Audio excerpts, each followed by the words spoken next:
Back inside the William Hill Sportsbook, Capital One Arena. Game 2 just wrapping up. It's 70-56. Your final score is WizDG sweeps Pistons GT in the 2-game series. Let's take a look at our leading scores. From game number 2, JBM led the way with 21 points. Dayfry had 14, and Newdini split into 2 with 18 points. Inside of the Pistons, it was Cooks with 18, Radiant with 15, and Milo with 9. We are now joined by Newdini, dropping 18 points there in game number 2. Really, Newdini just having a fantastic series all around here today. Newdini, thank you so much for joining us. Congratulations on the 2-0 sweep, but more importantly, 9-game win streak. How does that feel? The 9-game win streak feels amazing. I feel like we're hitting our stride right when we need to. Just like we did last year around the turn, we're hitting our stride. We're getting the wins in. We're finding our identity on defense. And then Jack is getting into his groove on offense. And obviously Brandon stepping into that shooting guard role. He's getting into his groove. He had 2 great games tonight as well, just being able to get some buckets for us when we needed them. And we're finally in full swing.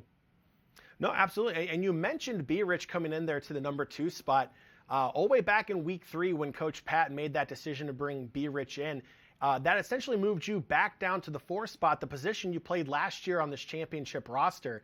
I would imagine that you were preparing to play the shooting guard role for most of the offseason. What went through your head when you heard that decision to move you back down to the 4 spot, and how did you adapt to that last-second change? Well, I mean, I played kind of both in the offseason. I played a little bit of guard, and I played a lot of power forward.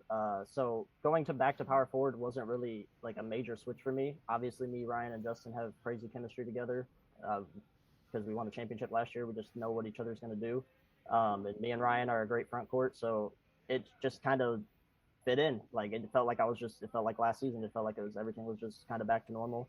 And shout out to Brandon for stepping up, and also, shout out to Braun for being an amazing teammate with the switch happening. He sits behind me all game, going crazy, cheering me on, high-fiving me every time I hit a shot, going crazy. So I'm just blessed to have amazing teammates. Absolutely. And LeBron had a lot to cheer about there in game 2, 18 points and 13 assists for you there in game 2. A very impressive performance. Were you worried about coming into this week after having a full week off? Did you feel that you might lose momentum?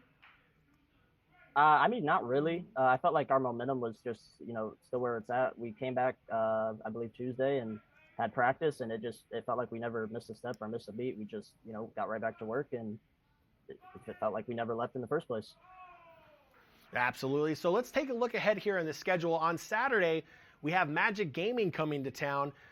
Break down a little bit about what that matchup is going to look like. Magic not playing to their best of their ability, especially in comparison to like a Pistons GT. How's WizDG approaching that matchup on Saturday?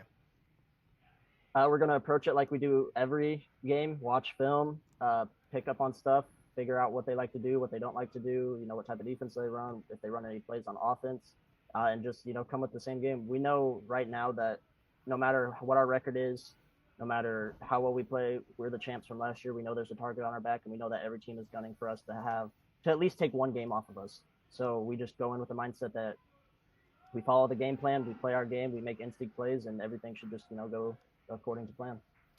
Absolutely. Newdini, thank you so much for joining us. Congratulations on the 2-0 sweep of the Pistons. Congratulations on the 9-0 unbeaten streak dating all the way back to week 3, and we'll see you on Saturday. Thank you. All right, with that, we're going to throw it to a quick break. On the other side, highlights of Game 1 and an interview with head coach Pat Crossan coming up next. Back inside the William Hill Sportsbook in Capital One Arena. The WizDG postgame show presented by National Landing.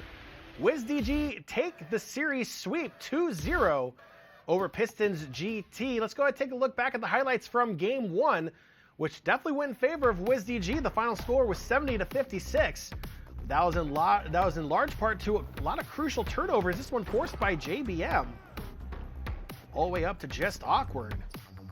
The offensive boards, those second chance opportunities were absolutely critical for WizDG in game number 1. JBM's vision, again, locating Dayfry, knowing to go to him when the game gets tough. Dayfry stands above all. JBM with a steal. Not afraid to pass the ball around, and just awkward, coming up big as well, known more for his defense. Comes up clutch in the corner. The JBM Dayfry connection. Again, it's a connection the entire league knows about, but so far, not a single team in this league has been able to stop it. Dayfry and Newdini team up for big blocks down low, allowing those possessions to go more in favor of WizDG. JBM has great vision as well as a great shot. Able to spread the ball all over the court, part of his 11 assists there in game 1. And Newdini, he can do it from the corner, but he'll drive the baseline too and put that one on a poster. When JBM can't hit those shots, he knows Dayfry's down low. He can clean up the rebound and put it back. Dayfry, crucial asset here for this WizDG team on their 9-game win streak.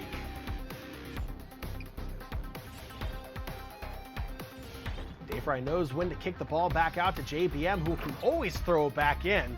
Great rotation and great vision from this WizDG team, as game 1 went in favor of WizDG 66-61. Very solid performance for WizDG. A little bit closer than it was in game 2, but we are now joined by Coach of the Year candidate Pat Cross. And I'm going to go ahead and say that I originally was going to give my vote to Andrew McNeil when he filled in for you, but I kind of feel like you've won that vote back from me now, at least. I appreciate it, John. Andrew's undefeated, so I have to give it to him. He's 4-0. That is fair. That is fair. All right, Coach, I have to ask you. So coming into this matchup, you guys are riding a 7-0 win streak, a 7-game win streak. Very impressive and very hard to do here in the league. Were you worried going into that week-long break that momentum might slip? Not really. That week-long bye week, it was very important for us to kind of, go home and relax. A lot of the guys got to see their families and friends. As you can imagine, being away 7-8 months and not seeing your family and friends, it does take a toll on you in the 2K League. So I think it was a much-needed bye, especially since we were the #1 team in the East going into that week. And then we came back from practice this week, and we had a great week of practice. So the guys were relaxed and as locked in as ever. Absolutely. And I want to talk a little bit about the way this team is playing. In both games, game 1 and game 2, you had 4 players in double digits for points. Mainly JBM leads the way in scoring for this team, but when the Pistons were able to shut him down a little bit, other players were able to step up, including Newdini, who came up big in game number 2 with 18 points and 13 rebounds. He was named the player of the series. Talk to me a little bit about how important it is to have players be able to step up when another player may be having an off night.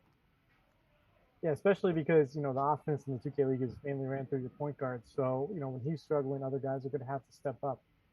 Even when Jack, was struggling to score, the best thing about him is he's a very willing passer and a very good passer. So he's able to get his other, teammates open looks. And, obviously you have Dini in the corner, you have Justin in the corner, the, green bean, as we like to call it, from 3-point line. And then Brandon, honestly, I thought stepped up in crucial moments. He had that clutch 3 in game 1 where he kind of pulled back and threw the defender off him. So, all around, the team picked up Jack, and towards the end of the games, Jack got back in his bag, and, it's a team effort all around. Absolutely. So coming up on Saturday, you're going up against Magic Gaming. Magic Gaming currently sitting a little bit lower in the standings there in the Eastern Conference, not as high as like a Pistons GT was, but nonetheless a team that no one wants to take for granted. What's your strategy, without giving too much away, of course, going up against a Magic team here on Saturday? Well, we're expecting probably another gritty matchup with the Magic. Their coach, Joan Edwards, good friend of mine. He's a very good coach, very good game plan. They're going to come out with their best shot like they did last year, almost beat us in the best of 3 series. And, this year we're going to have to come and play our best, or they might take one off us. So, for us, it's stop their guards, Weezy and snub them. And, if we can do that, we're feeling pretty confident about ourselves. All right, head coach Pat Crossing, congratulations. 13-3, the overall record. Still #1 in the East, still #1 in the entire league. And on a 9-game win streak. Congratulations, and we look forward to the game on Saturday. Thanks, John. I'll see you then. All right, so that's going to do it for us here tonight as WizDG sweep the Pistons in the 2-game series. WizDG winning 66-61 in game number 1 and 70-56 in game number 2. Next up, they'll take on Magic Gaming this Saturday at 9 p.m. Eastern Time. Until then, thank you so much for watching, and we'll see you Saturday.